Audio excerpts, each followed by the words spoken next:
Avec un cueil Marie-Paul Cabrol, adieu. Bonjour, merci de me donner la parole. Je ne parlerai Benvinguda. pas en occitan. Oh, il n'y a pas de C'est problème. Si on perd désolant. le bilinguisme, avec le droit de parler en français. Si on perd défendre também le français. Marie-Paul Cabrol a qui une collective, qu'est-ce des Béziers, une collective gaz des Sistres. Alors, je parle en tant que représentante du collectif anti-gaz de schiste Béziers NGDS, non au gaz de schiste. Nous avons donc un collectif sur la ville de Béziers qui fait partie d'un collectif régional dénommé Plaine du Languedoc du nom du permis qui a été alloué par le ministre Borloo en 2009 d'exploration et d'exploitation des gaz de schiste à la société Lundin International, qui est un vaste permis qui couvre l'ensemble de la plaine littorale de Agde à Gruissant, qui intègre le Picénois jusqu'à Faugères, le Minervois et les Corbières.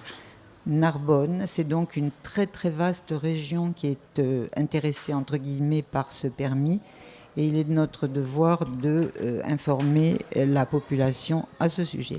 Alors, à quoi vous dire que, d'un premier, qu'il y a aquí une lutte anti-gaz des Sistres qui est décentralisée, c'est-à-dire que cada collectif s'entraide dans ce canton et d'organiser la lutte. Ce n'est pas un collectif de Paris qui manda l'information et l'action des Fargas. Tout à fait, c'est d'ailleurs notre rôle en tant que collectif de Béziers. Le premier de nos trois rôles est d'informer la population. Donc nous avons un groupe qui organise des projections du film Gazland que vous pouvez voir très facilement sur YouTube, qui nous donne l'occasion de voir le laboratoire d'exploration des gaz de schiste aux États-Unis et au Canada, puisque cela dure depuis 10 ans. Et donc, les effets délétères en sont particulièrement visibles. Et ils sont très clairement exposés dans ce film qui est un documentaire, qui n'est pas une fiction, hein, qui est un documentaire. Donc, l'information du public se fait. Nous expliquons aux gens dans les villages. Nous avons fait un certain nombre de réunions dans les villages. Et nous invitons dans chaque village à la création d'un collectif. Il est évident qu'on ne peut pas le créer si les gens ne sont pas au courant, mais que chaque village se prenne en charge, organise la lutte sur place une fois l'information donnée. Les gens intéressés par cette lutte, et en particulier à Sérignan, nous avons eu une population nombreuse et intéressée par la chose. Donc nous décentralisons, bien entendu. Est-ce qu'un sagesse de Fairaco et le soutien des cons ou des villages, avec le soutien des maires du village? Alors, notre deuxième rôle, justement, vous l'amenez, c'est d'informer les élus. Parce que ce qui est tout à fait particulier dans l'exploitation des gaz de schiste, c'est qu'elle est gérée par le Code minier. Le Code minier instaure la propriété absolue de l'État sur le sous-sol français dans toutes ses dimensions. Et il soustrait l'État à son obligation, de satisfaire au principe de précaution, d'informer la population et surtout les élus qui sont quand même en première ligne sur les dégâts qui peuvent être occasionnés sur leur municipalité, sur leur territoire. Donc, notre deuxième rôle est aussi d'aller voir les élus, de les informer et de les inviter, s'ils le jugent utile, à prendre les arrêtés nécessaires à l'interdiction de la circulation des camions, bien entendu, après délibération du conseil municipal et s'il le juge nécessaire. Mais l'arrêté doit être pris par le maire et nous avons une commission visite aux élus et information des élus. Alors, Marie-Paul Cabrol, est-ce que prépare aqui a legit ou au monde de tout de faire pression aqui pour qu'il y ait un cambiamento justement au code minier?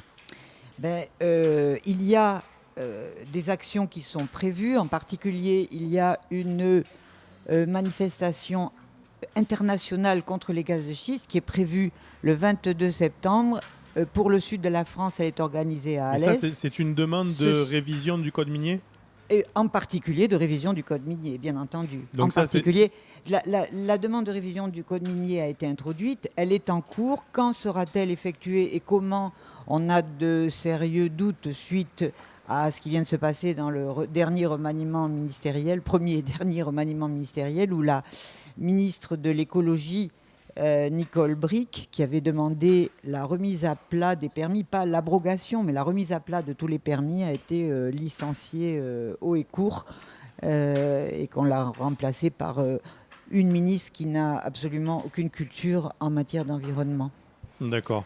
Donc on fait un faire d'écologie à des mondes qui ne sont pas écologistes. Voilà. Est-ce mai hésite Ouais, perdu. c'est plus facile.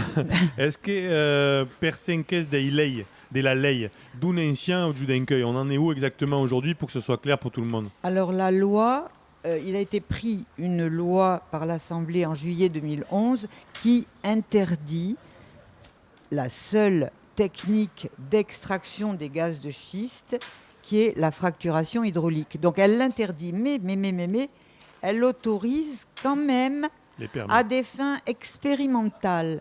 Donc évidemment, toutes les compagnies titulaires des permis vont introduire des demandes de fracturation expérimentale, et une fois qu'on a repéré des gaz de schiste et qu'on a fait une fracturation expérimentale, bien entendu, personne n'ira voir si derrière on n'exploite pas les puits dits expérimentaux.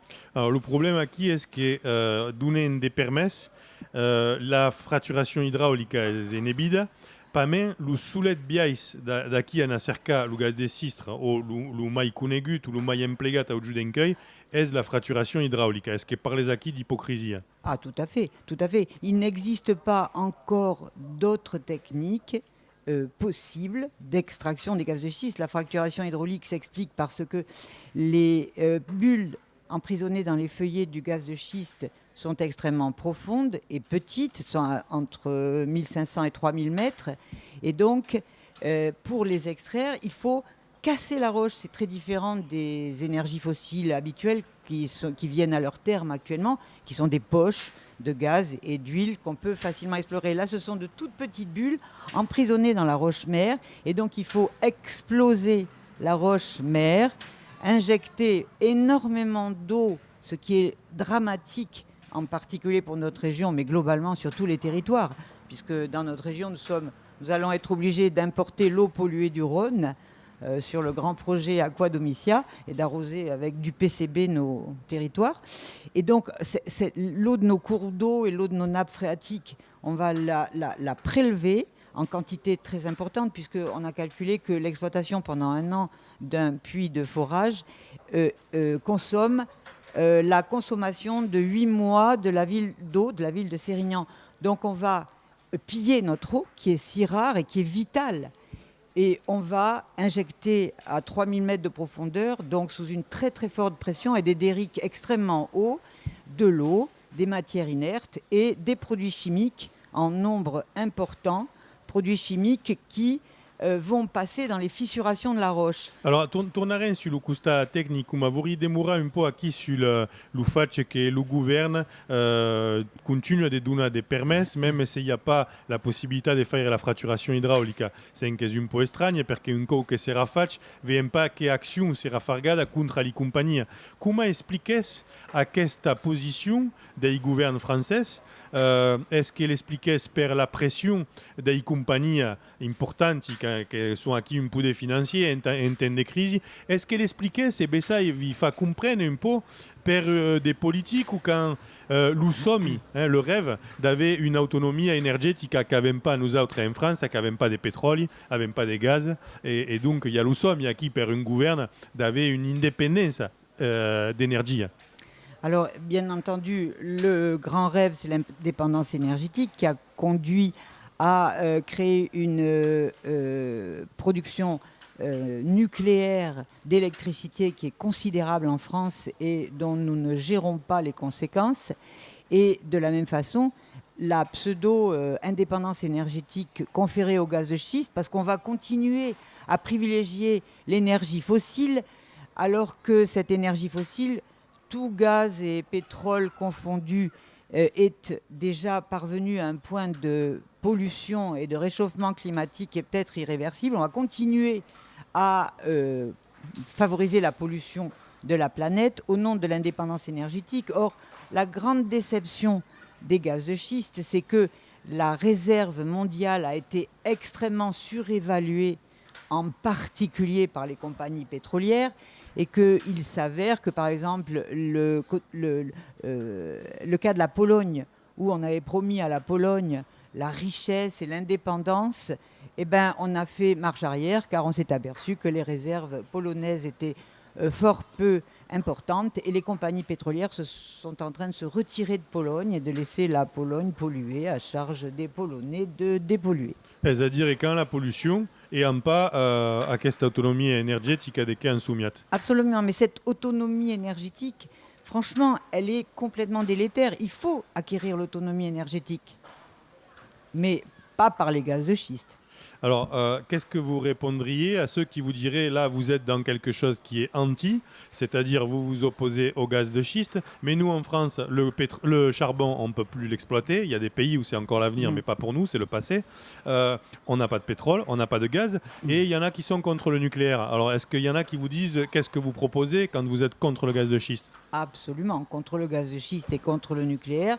Contre le nucléaire, il y a eu un scénario qui a été élaboré, le scénario Négawatt, qui prouve bien que l'on peut parfaitement pallier à l'absence du nucléaire. Les Japonais l'ont montré pendant 1 an à la suite de Fukushima. Il est évident qu'il faut bien entendu se tourner vers la transition énergétique et imaginer l'énergie de demain. C'est sûr qu'on ne peut pas revenir en arrière. Alors, on a plusieurs voies. Pourquoi il y a 30 ans, on n'a pas développé le solaire, l'éolien, la géothermie simplement, peut-être pour arriver à remplacer le nucléaire, il perd 5 10 15 20 et déjà il sera une possibilité. Ben, le nucléaire, c'était le grand rêve gaulien d'indépendance énergétique et militaire.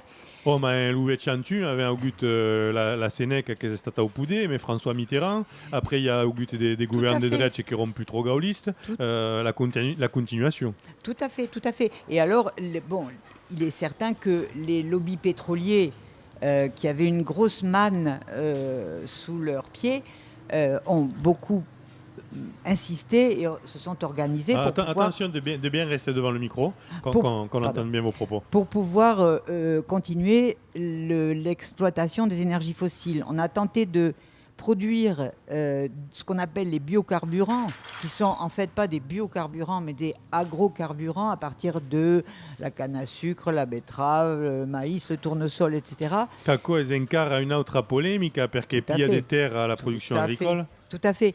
Et c'est une filière qui est petit à petit abandonnée parce qu'elle est elle-même très consommatrice d'énergie, comme l'extraction des gaz de schiste, et que sa répercussion sur les terres vivrières et les agricultures vivrières, on l'a vu au Brésil en particulier, sont absolument funestes. Alors donc, qu'est-ce qu'il y a comme proposition, que vous iriez vers où? Alors, il existe une énergie à développer effectivement au niveau du solaire. C'est une énergie qui est limitée. Il y a l'énergie éolienne, qui est une énergie également limitée, mais aucune ne peut résoudre l'entièreté du problème. Il y a les énergies liées à l'eau, l'énergie des barrages, mais surtout l'énergie marémotrice, qui est une très très grande et inépuisable source d'énergie. Il y a la biomasse et il y a des recherches qui sont en cours, qui ne devraient pas tarder à aboutir, sur la synthèse de biocarburants par les algues. Les Espagnols travaillent beaucoup là-dessus, qui devrait aboutir dans les 10 ans qui viennent. Et il y a également ce que font les Allemands, c'est-à-dire faire rouler les voitures à l'hydrogène, synthétiser l'hydrogène. Ils ont une usine qui est actuellement en cours, qui fonctionne à l'énergie solaire et qui produit de l'hydrogène pour pouvoir faire rouler nos chères voitures. Est-ce que penses qu'Aco pourrait remplacer, c'est-à-dire arriver à 100% de l'énergie d'un pays développé économiquement comme le pays d'Europe? Bien entendu, tout scénario ne peut passer que par une certaine décroissance de la consommation d'énergie qui est gaspillée d'une façon considérable. Les Japonais l'ont prouvé. Ils ont simplement économisé 30% de leur énergie.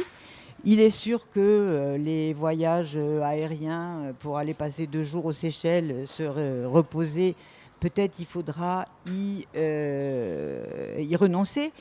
Alors, dès qu'en fait, le japonais, qui est stati Kukaren, che è stata impulsata dall'État, dal governo giapponese, ou est-ce que c'est stata une discipline de la population japonaise? Tout à fait une discipline de la population. Ils ont simplement coupé tous leurs climatiseurs. Alors c'est fort désagréable. C'est sûr que c'est très désagréable de ne pas être climatisé.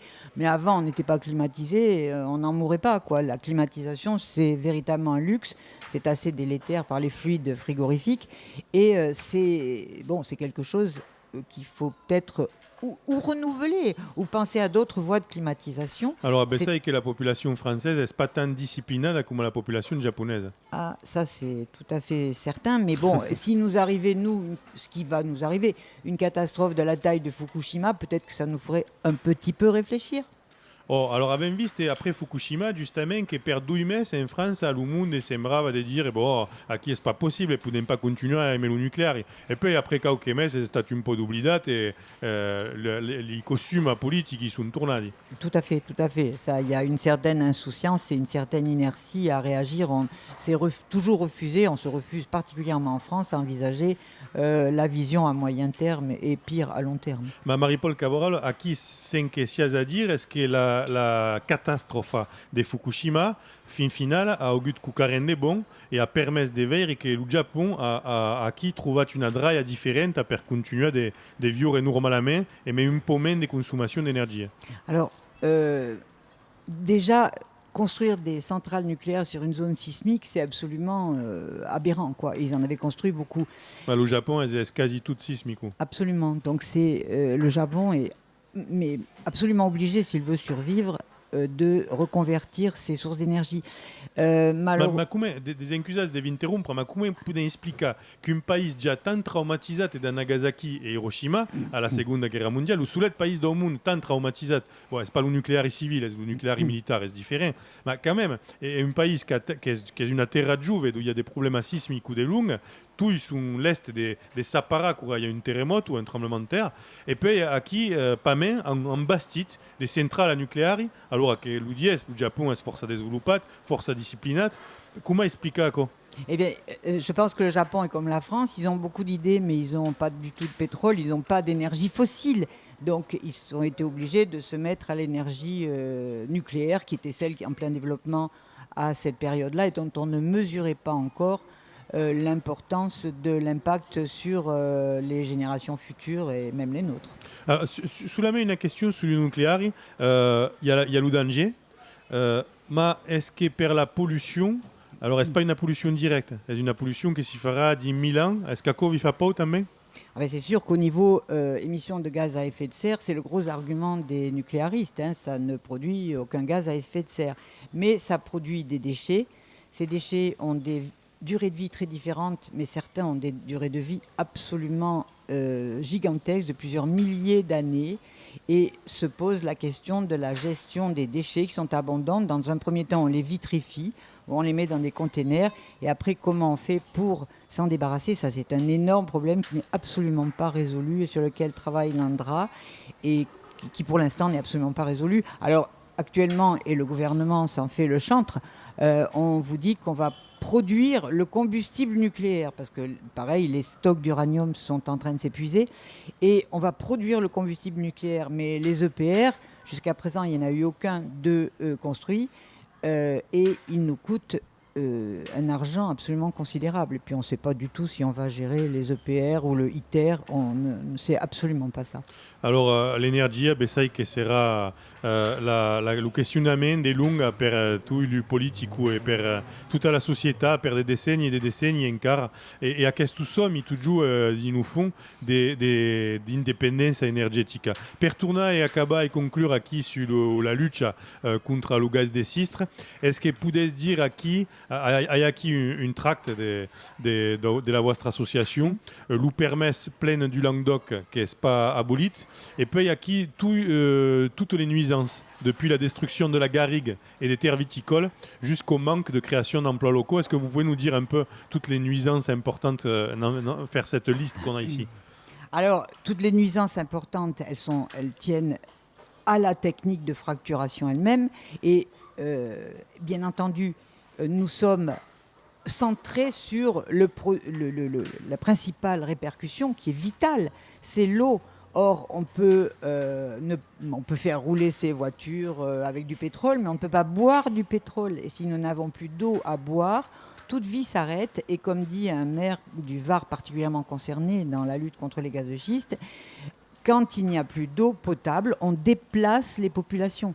Donc il faut bien quand même reconnaître, je vous épargne les dégâts collatéraux, bien entendu, il y a des tremblements de terre, bien entendu, les paysages sont asséchés, bien entendu, la viticulture et toute l'agriculture s'éteint. Hein, il n'y a plus d'eau, il n'y a plus d'agriculture, il n'y a plus de viticulture. Donc tout ça est centré quand même sur le problème de l'eau. Il nous faut de l'eau pour vivre. Hein, et les gaz de schiste consomment tellement d'eau et tellement d'énergie, ont un si faible rendement, mais surtout, ils nous consomment toute notre eau.